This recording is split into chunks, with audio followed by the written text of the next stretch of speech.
नमस्कार दोस्तों, Buddha inspired story day में इस वीडियो को देखने के बाद आपको पता चल जाएगा कि नींद क्या है, नींद के समय को कैसे कम करें और गहरी नींद लें।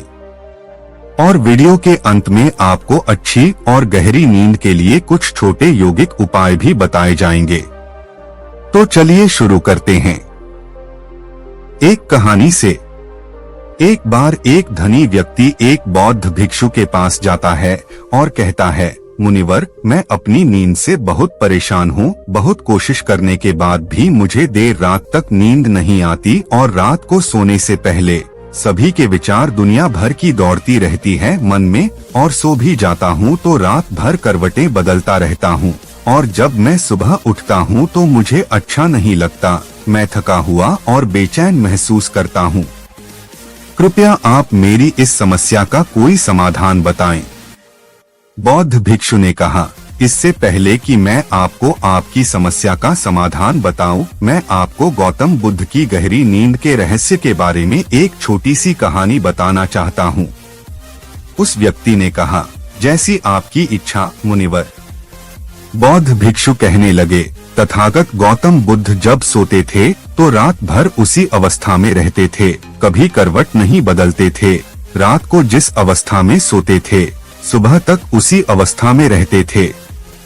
गौतम बुद्ध के एक शिष्य आनंद थे जो अक्सर उनके पास सोते थे। आनंद को यह बात बहुत खल रही थी कि जब भी रात में आनंद की आंखें खुलती तो गौतम बुद्ध उसी भौतिक अवस्था में पूरी रात कैसे गुजार सकते थे। तो वह हमेशा जानता था कि गौतम बुद्ध एक ही अवस्था में सो रहे हैं। यह बात उनके मन में कई सवाल पैदा करेगी, लेकिन एक दिन भिक्षु आनंद अपनी जिज्ञासा को रोक नहीं पाए और वह गौतम बुद्ध के पास गए। आधी रात को उन्होंने गौतम बुद्ध को जगाया। अपनी नींद से उठकर बोला, तथागत मुझे क्षमा करें, मुझे पता है कि यह आपसे प्रश्न पूछने का सही समय नहीं है, क्योंकि आप दिन भर चलते रहते हैं और लोगों को धम्म का ज्ञान देते हैं और उनकी समस्याओं का समाधान करें। लेकिन मेरी जिज्ञासा इतनी बढ़ गई है कि मैं सुबह तक का इंतजार नहीं कर सकता, इसलिए कृपया मेरे प्रश्न का उत्तर दें और मेरी जिज्ञासा को शांत करें। भिक्षु आनंद ने आगे कहा, मैं पिछले 20 वर्षों से आपके साथ हूँ और मैं देख रहा हूँ कि आप पूरी रात एक ही अवस्था में बिताते हैं। आप जरा भी नहीं हिलते, तो क्या आप वास्तव में सोते हैं या आप नहीं सोते हैं? गौतम बुद्ध ने आनंद की ओर देखकर मुस्कुराते हुए कहा, मैंने अपने लिए सोने की सही मुद्रा खोज ली है। अब मुझे सोते समय हिलने डुलने की आवश्यकता नहीं है। मैं नींद में भी जागता रहता हूँ जब तक मेरा शरीर सोता है, पर मैं जागता रहता हूँ। सवाल यह नहीं है कि शरीर नींद की अवस्था में चलता है या नहीं, शरीर स्थिर अवस्था में क्यों नहीं रह सकता। वास्तविक कारण मन है, मन ही है जो शांत और स्थिर नहीं रह पाता, और यही कारण है कि हम नींद की अवस्था में भी अपने शरीर को हिलाते रहते हैं। लेकिन मैं इन सब बातों से परे आ गया हूँ। अब मुझ में मन जैसा कुछ नहीं बचा। जब मैं सो जाता हूँ तो मेरा शरीर मुर्दे जैसा हो जाता है, मन जैसा कुछ नहीं रहता। आनंद, क्या आपने कभी किसी मृत शरीर को अपनी अवस्था बदलते हुए देखा है? गहरी नींद की अवस्था में भी यह सारा काम हमारा मन ही करता है। एक बार मन स्थिर हो जाए, मन शांत हो जाए, तो आपका शरीर गहरे में चला जाएगा। सो जाओ, लेकिन तुम भीतर से जाग जाओगे, भीतर से तुम सब कुछ अनुभव कर पाओगे। सोने के बाद भी अपनी जागरूकता एक छोटे से जलते हुए दीपक की तरह निरंतर प्रज्वलित होगा। कहानी समाप्त करने के बाद बौद्ध भिक्षु ने अमीर आदमी से कहा, एक प्रबुद्ध व्यक्ति न केवल अपने शरीर को पूरी जागरूकता के साथ देखता है, बल्कि वह अपने मन को भी पूरी जागरूकता के साथ देखता रहता है। एक प्रबुद्ध व्यक्ति की तरह नींद नहीं आती है।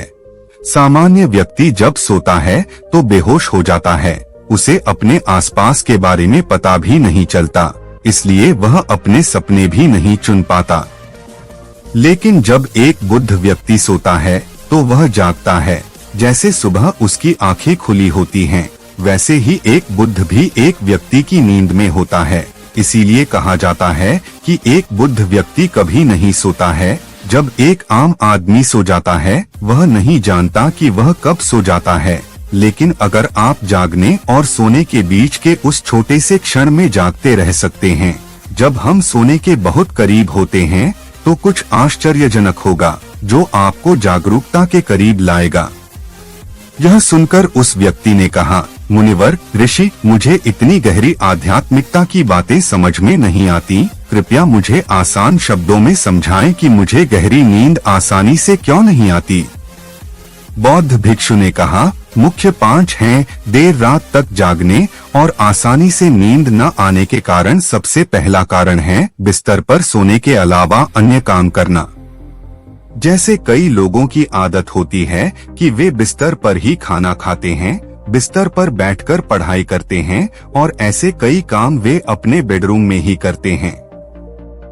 शयन कक्ष का अर्थ सोने का स्थान होता है, लेकिन लोग इसका प्रयोग अन्य कार्यों के लिए भी करते हैं, जिससे हमारे मस्तिष्क में शयन कक्ष का कोई निश्चित अर्थ नहीं होता है। इसलिए जब हम बिस्तर पर सोने जाते हैं तो हमारा मन पूरी तरह से स्वीकार नहीं करता है कि अब हमें सोना है, क्योंकि तुमने एक ही जगह पर दूसरे काम करने की आदत बना ली है। दोस्तों, अगर हम एको की बात करें, आज के समय की बात करें, तो हम भी बिस्तर पर लेटकर फोन पर बात करते हैं, ऑफिस का काम बिस्तर पर बैठकर ही करते हैं, फिर चाहे वह मूवी देखना हो, खाना खाना हो, पोस्ट गेम खेलना हो या गपशप करना हो, आजकल लोग अपना ज्यादातर समय बिस्तर पर लेटे हुए बिताते हैं, जिसकी वजह से बिस्तर अब हमारे दिमाग में सिर्फ सोने की जगह नहीं रह गया है। और ये एक बड़ा कारण है कि जब हम बिस्तर पर जाते हैं तो घंटों तक नहीं सोते हैं। बौद्ध भिक्षु ने आगे कहा, बौद्ध आश्रमों में एक भिक्षु सुबह उठते ही अपना बिस्तर छोड़ देता है और फिर रात के समय ही वापस बिस्तर पर जाता है, जिससे उसके मस्तिष्क को पता चल जाता है कि बिस्तर पर जाने का मतलब है। बौद्ध भिक्षु ने कहा, यदि आप सुबह जल्दी उठना चाहते हैं और पूरी नींद के साथ सोना चाहते हैं, तो आपको रात को जल्दी और एक निश्चित समय पर सोने की आदत डालनी होगी।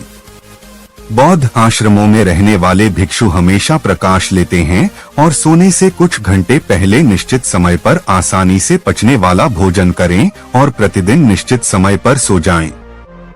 तो इस तरह वे एक निश्चित दिनचर्या का पालन करते हैं।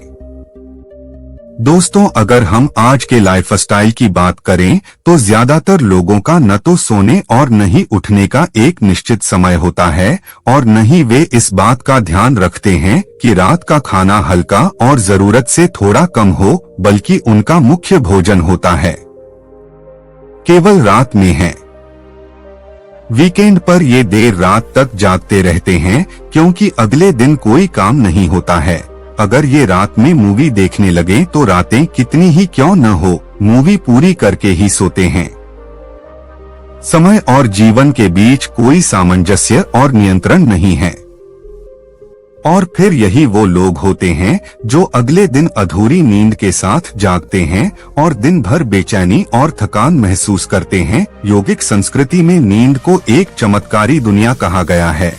अगर आप नींद को समझ लें तो आप नींद में अपने अंदर बहुत कुछ पैदा कर सकते हैं, और अगर आप नहीं समझते हैं तो आप इसे खराब भी कर सकते हैं।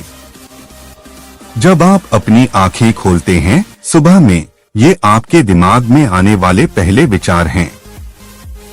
इसलिए जब आप नकारात्मक विचारों के साथ सोते हैं तो आप सुबह उन्हीं के साथ उठते हैं। बिस्तर पर लेटे जब हम सोने ही वाले होते हैं, तब हमारा अचेतन मन सबसे अधिक सक्रिय होता है और इस समय हम अपने अंदर जो विचार पैदा कर रहे होते हैं, हमारा अचेतन मन सीधे उन विचारों को स्वीकार करता है और उन्हें वास्तविकता में लाने की कोशिश करता है। हमारा अचेतन मन नहीं कर सकता अच्छे और बुरे विचारों के बीच चयन करें। यह नहीं जानता कि हमारे लिए क्या अच्छा है और क्या बुरा। यह प्राप्त सूचनाओं पर ही काम करना शुरू कर देता है। इसलिए हमें सोते समय अपनी समस्याओं और नकारात्मक विचारों के बारे में सोचने के बजाय उन अच्छी बातों और बातों के बारे में सोचना चाहिए जिसे हम अपने जीवन में पाना चाहते हैं। हमेशा रात को सोने से पहले और सुबह उठने के बाद उन बातों के बारे में सोचें जो आपके जीवन में एक सकारात्मक बदलाव ला सकती हैं। अच्छी नींद न आने का चौथा कारण है गलत तरीके से सोना। बौद्ध भिक्षु ने कहा, आपने सुना होगा कि भारत में अक्सर यह कहा जाता है कि उत्तर की ओर सिर करके न सोएं। ऐसा इसलिए है क्योंकि जब हम उत्तर की ओर सिर करके सोते हैं तो पृथ्वी के चुंबकीय खिंचाव के कारण ये हमारे शरीर का बहुत सारा खून दिमाग की तरफ जाने की कोशिश करता है और दिमाग में पाई जाने वाली नसें बहुत पतली हो जाती हैं। इनके फटने का खतरा बढ़ जाता है और अगर इंसान ज्यादा बूढ़ा और कमजोर है तो उसकी मौत भी हो सकती है। लेकिन आमतौर पर जो लोग उत्तर की ओर सिर करके सोते हैं वे सुबह उठते ही सिर में तनाव महसूस करते हैं और उन्होंने अपना पूरा समय व्यतीत कर दिया होता है।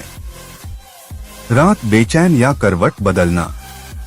दूसरी गलती जो लोग सोने की पोजीशन में करते हैं वह यह है कि वे किसी भी तरह से सो जाते हैं।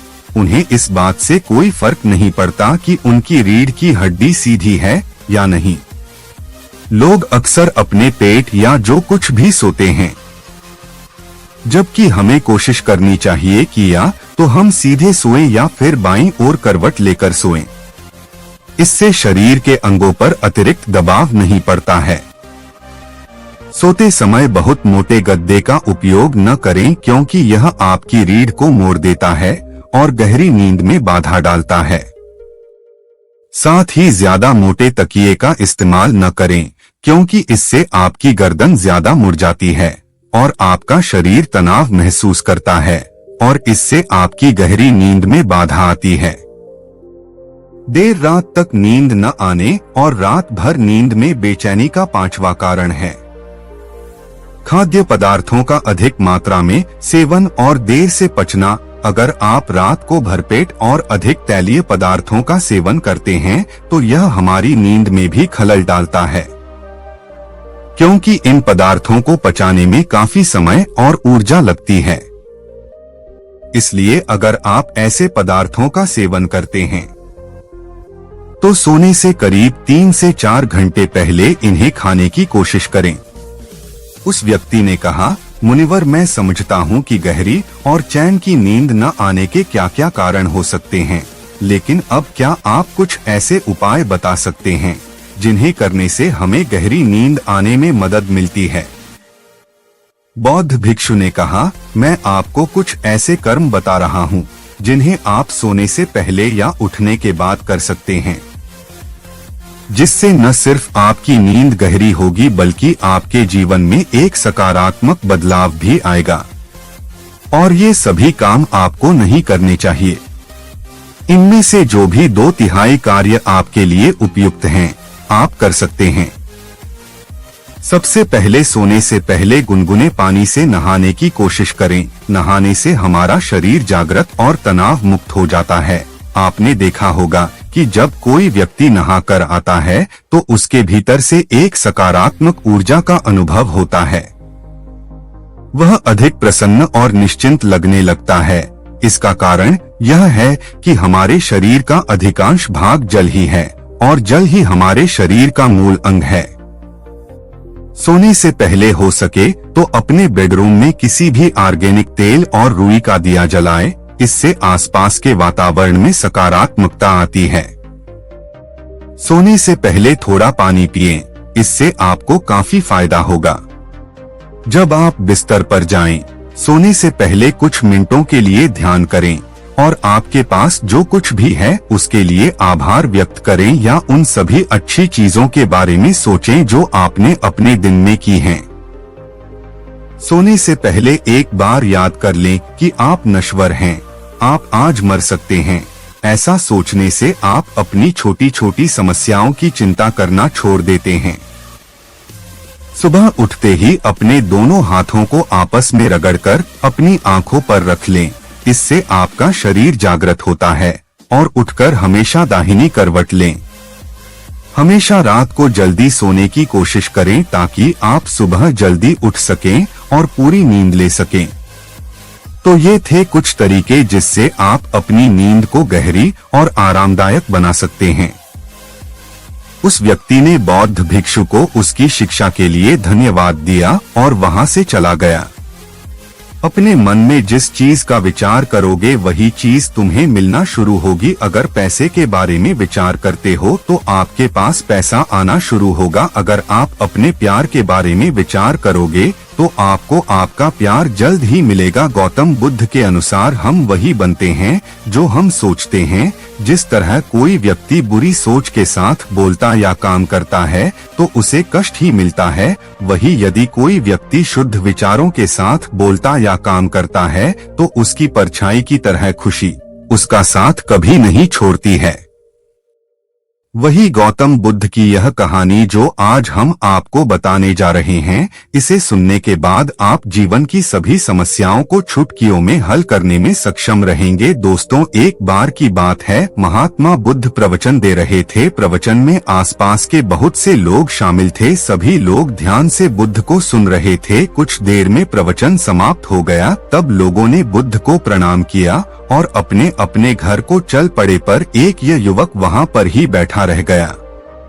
बुद्ध की नजर उस युवक पर पड़ी तो वे पूछ बैठे, क्या बात है वत्स, कोई जिज्ञासा है क्या? युवक बुद्ध के पास गया और प्रणाम करके बोला, प्रभु बहुत उलझन में हूँ। जितना इस बारे में सोचता हूँ उतना ही उलझ जाता हूँ। कैसी उलझन है वत्स? बुद्ध ने प्रश्न किया। युवक हाथ जोड़कर बोला, प्रभु यह संसार कितना विशाल है। संसार में लाखों करोड़ों लोग निवास करते हैं, उनमें भी एक से बढ़कर एक विद्वान, कलाकार, योद्धा। ऐसे में उन सब के बीच मुझ जैसे सामान्य प्राणी का क्या मूल्य है? युवक की बात सुनकर बुद्ध मुस्कुरा दिए। वे बोले, तुम्हारी जिज्ञासा का उत्तर मिल जाएगा पर इसमें थोड़ा सा समय लगेगा।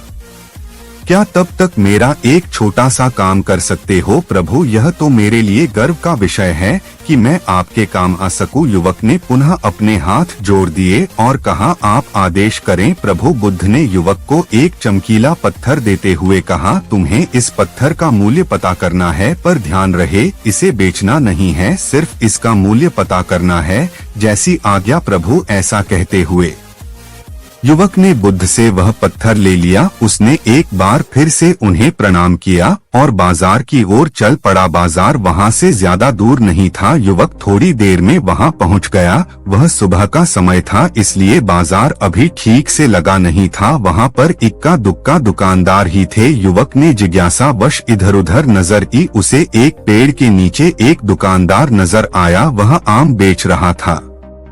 युवक उस दुकानदार के पास पहुंचा और उसे पत्थर दिखाते हुए बोला, क्या आप इस पत्थर की कीमत बता सकते हैं? दुकानदार एक चालाक व्यक्ति था। पत्थर की चमक देखकर वह समझ गया कि अवश्य ही यह कोई कीमती पत्थर है। वह बनावटी आवाज में बोला, देखने में तो कुछ खास नहीं लगता, पर मैं इसके बदले 10 आम दे सकता हूँ। दुकानदार की बात सुनकर युवक को हल्का सा क्रोध आ गया। वह मन ही मन बुदायर समझता है, इतना सुंदर पत्थर और इसका मूल्य सिर्फ 10 आम, अवश्य कि यह झूठ बोल रहा है। युवक को चुप देखकर दुकानदार बोल उठा, क्या कहते हो, निकालूं आम? पर युवक ने दुकानदार को कोई जवाब नहीं दिया। वह चुपचाप आगे बढ़ गया। सामने एक सब्जी वाला अपनी दुकान सजा रहा था।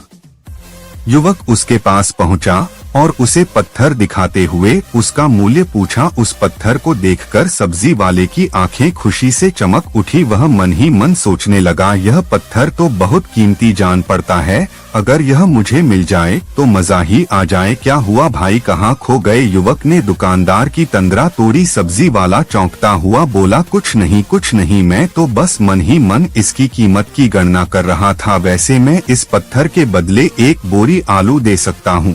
सब्जी वाले के चेहरे की कुटिलता देखकर युवक समझ गया कि यह दुकानदार भी मुझे मूर्ख बना रहा है। मुझे किसी और से इसका मूल्य पता करना चाहिए, यह सोचता हुआ युवक आगे बढ़ गया। सब्जी वाले दुकानदार ने युवक को पीछे से आवाज लगाई, क्या हुआ भाई, अगर आपको यह मूल्य कम लग रहा है तो बताएं तो सही, मैं इसे बढ़ा दूंगा। पर युवक ने उसकी बात पर ध्यान नहीं दिया। वह अब इधर उधर किसी ऐसे व्यक्ति को खोजने लगा जो जानकार हो और उस पत्थर की सही मूल्य बता सके। युवक को लग रहा था कि अवश्य ही यह कोई कीमती पत्थर है, शायद कोई जोहरी इसका सही मूल्य बता सके। यह सोचता हुआ युवक एक जोहरी की दुकान पर पहुंचा। जोहरी अपनी दुकान को अभी खोल ही रहा था। उसने युवक को अपनी दुकान की ओर आते हुए दूर से देख लिया था। साथ ही उसने युवक का हुलिया देखकर यह भी भांप लिया था कि यह कोई गरीब व्यक्ति है जो संभवत कोई गहना बेचने आया होगा। जोहरी ने हाथ जोड़कर युवक को नमस्कार किया और मुस्कुरा कर पूछा, बताएं महोदय, मैं आपकी क्या सेवा कर सकता हूँ। युवक ने बुद्ध का दिया पत्थर अपनी हथेली पर रख दिया और बोला, इसका मूल्य पता करना था। पत्थर को देखते ही जोहरी उसे पहचान गया कि यह बेशकीमती रूबी पत्थर है जो किस्मत वाले को मिलता है। वह बोला, पत्थर मुझे दे दो और मुझसे 1 लाख रुपए ले लो। कहते हुए जोहरी ने पत्थर लेने के लिए अपना दाहिना हाथ बढ़ाया, पर तब तक युवक ने पत्थर को अपनी मुट्ठी में बंद कर लिया था। उसे पत्थर के मूल्य का अंदाजा हो गया था, इसलिए वह बुद्ध के पास जाने के लिए मुड़ गया। जोहरी ने उसे पीछे से आवाज लगाई, अरे रुको तो भाई, मैं इसके 50 लाख दे सकता हूँ।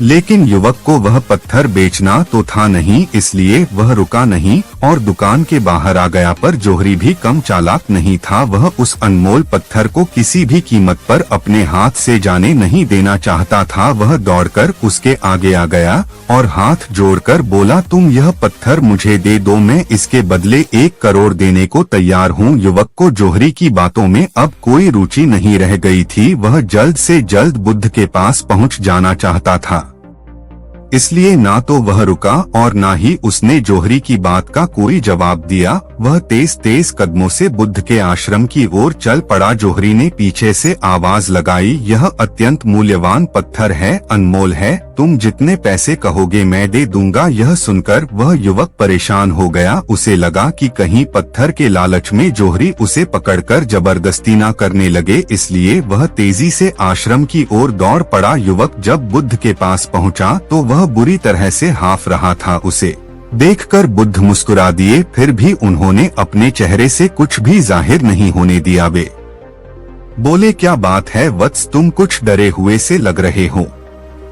युवक ने बुद्ध को प्रणाम किया और सारी बात कह सुनाई। साथ ही उसने वह पत्थर भी उन्हें वापस कर दिया। बुद्ध बोले, आम वाले ने इसका मूल्य 10 आम बताया, आलू वाले ने 1 बोरी आलू और जहरी ने बताया कि यह अनमोल है। इस पत्थर के गुण जिसने जितने समझे उसने इसका मूल्य उसी हिसाब से लगाया। ऐसे ही यह जीवन है, प्रत्येक व्यक्ति खान से निकले हुए एक हीरे के समान है जिसे अभी तराशा नहीं गया है। जैसे जैसे समय की धार व्यक्ति को तराश की जाती है, व्यक्ति की कीमत बढ़ती जाती है। यह दुनिया व्यक्ति को जितना पहचान पाती है उसे उतनी ही महत्ता देती है। कहते हुए बुद्ध एक क्षण के लिए रुके, फिर बोले, किंतु आदमी और हीरे में अंतर यह है, हीरे को कोई दूसरा तराश होता है और व्यक्ति को अपने आप को स्वयं ही तराशना पड़ता है। और जिस दिन तुम अपने आप को तराश लोगे तुम्हें भी तुम्हारा मूल्य बताने वाला कोई ना कोई जोहरी मिल ही जाएगा। गौतम बुद्ध उस लड़के को यह सीख देना चाहते थे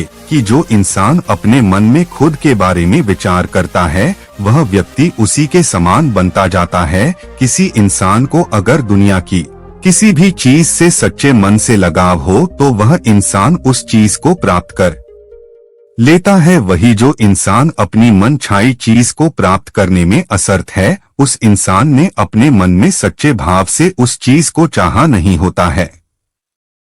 वही दोस्तों, गौतम बुद्ध की इस प्रेरणादायक कहानी को आप अपने मित्रों के साथ शेयर जरूर कीजिए ताकि उन्हें भी गौतम बुद्ध के असल ज्ञान के बारे में पता चल सके। और कमेंट बॉक्स में नमो बुद्धाय लिखना ना भूले। नमो बुद्धाय।